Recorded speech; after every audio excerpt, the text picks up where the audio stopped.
तो दोस्तों अगर आप सिर्फ 10th पास हो या फिर आपने इंजीनियरिंग ग्रेजुएट की हो और एक जॉब की तलाश में हो तो ये दो अपॉर्चुनिटी बिल्कुल ही मत मिस करना। So whatever tell you कि भारत सरकार ने एक साथ दो बहुत ही बड़ी नोटिफिकेशन निकाली है जिसमें टेरिटोरियल आर्मी में 1422 वैकेंसीज है और इंटेलिजेंस ब्यूरो में 258 वैकेंसीज है AICO टेक पोस्ट के लिए, जिसमें आपका सैलरी 44,000 से लेके 1,42,000 तक जा सकता है। लेकिन यहाँ पे एक ट्विस्ट है, तो ध्यान से सुनना। ये जो दो नोटिफिकेशन है ये एकदम ही फ्रेश है और लास्ट 24 आवर्स में ही रिलीज हुआ है, जिसमें पहले हम बात करेंगे टेरिटोरियल आर्मी की। तो दोस्तों यहाँ पे जो 1422 पोस्ट है इनमें क्लियरेंस ड्यूटी के लिए 1372 पोस्ट है, क्लार्क के लिए 7 और ट्रेड्समैन जैसे कि शेफ, कुक या स्टुअर्ड जैसे पोस्ट के लिए टोटल 43 वैकेंसीज है। इसके लिए रैली जो है वो 15 नवंबर से 1 दिसंबर तक अक्रॉस इंडिया डिफरेंट लोकेशन पे होगा। तो इसमें एलिजिबिलिटी के बारे में अगर हम बात करें तो सोल्जर जीडी के लिए सिर्फ 10th पास होना चाहिए विद 45% इन एग्रीगेटेड स्कोर, जबकि क्लार्क के लिए आपके पास 60% मार्क्स होना चाहिए इन 12th board examination with math and English, जबकि ट्रेड्समैन के लिए मोस्टली 10th पास ही काफी होगा। हाउएवर एज लिमिट यहाँ पे बहुत ही रिलैक्स्ड है। यहाँ पे 18 साल से लेकर 42 साल तक की कैंडिडेट भी अप्लाई कर सकते, मतलब कि मान लीजिए आपका एज 40 ईयर्स है तभी यहाँ पे आप कुछ स्पेशल केसेस में अप्लाई कर सकते हो। इसके लिए जो फिजिकल स्टैंडर्ड चाहिए वो भी सिंपल है, आपका हाइट 160 सेंटीमीटर होना चाहिए और चेस्ट 82 सेंटीमीटर। सिलेक्शन प्रोसेस में पहले फिजिकल फिटनेस टेस्ट होगा, उसके बाद medical test and finally written examination होगा। और रिटन एग्जाम भी बहुत ही सिंपल होता है, इसमें जीके, साइंस और मैथ से टोटल 50 क्वेश्चन आता है और इसके लिए मार्क्स रहते हैं 100। रैली जो है ये वॉकिंग बेसिस पे है, मतलब कि ऑनलाइन एप्लीकेशन का कोई ऑप्शन ही यहाँ पे नहीं है।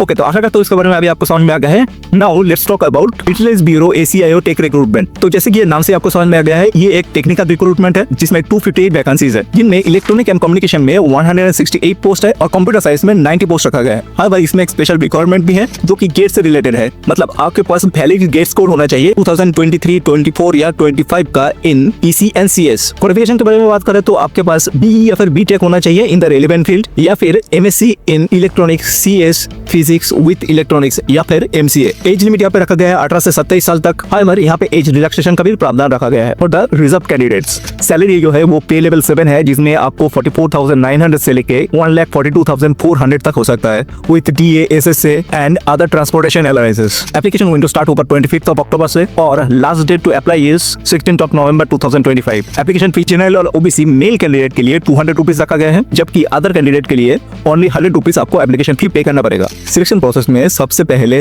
गेट स्कोर के ऊपर बेस करके शॉर्ट लिस्टिंग होगा, उसके बाद होगा skill test followed by interview, document verification and finally medical examination. अच्छा, तो इसके बारे में आपको समझ में आ चुका है। हाउएवर अगर आप चाहते हो कि पूरा नोटिफिकेशन आप ठीक से देखें तो इसके लिए आप कमेंट सेक्शन में आप कौन सा पोस्ट के लिए अप्लाई कर रहे हो, मतलब IB या फिर आर्मी, वो कमेंट कर दीजिए। मैं आपको उस नोटिफिकेशन का लिंक कमेंट सेक्शन में पेस्ट कर दूंगा, जहां से आप complete details of this notification आप देख सकते हो।